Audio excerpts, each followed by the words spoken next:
I remember sitting with a really good friend of mine, and we were a non-Christian guy, and we were sitting chatting, and he said, Mark, don't you feel it's wrong to talk about this idea of hell? Don't you think it's wrong that God would judge people like this?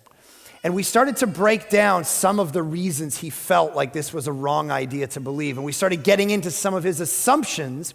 And the first thing we pointed out was part of the reason that he felt this way, that some of you might feel, is precisely because he was born and raised in this culture. And when you're born and raised in Western culture, you tend to get visions and versions of God and justice that when you start, you need to kind of pause on and think about for a little bit and try to figure out whether it's simply a product of the culture you live in and whether it actually connects to reality or not. What I said to my friend is, you probably disbelieve in a God that brings justice and fire like this because your biggest problem in life is when you're making sure that Starbucks has your latte. That's pretty well how you function. You don't exist in a world like you would if you lived in some African village somewhere, where men and women will come into your African village and rape and murder and crucify and kill and bury alive your children, wipe out and just move on with no ramifications for their life at all. But if you lived in that culture, I said to my friend, do you think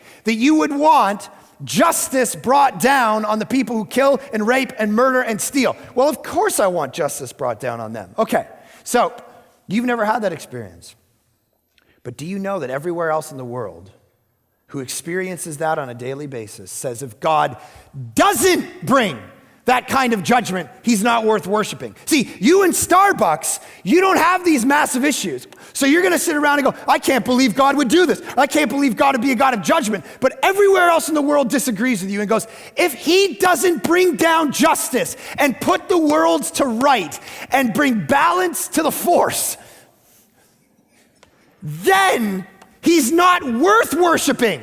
If he just lets Stalin off, Mussolini off, Hitler off, random rapists, everyone goes here to my friend. Everyone gets to go here because we're all good people. Well, then God is not just, and you might start to worship him, but I'm gonna stop.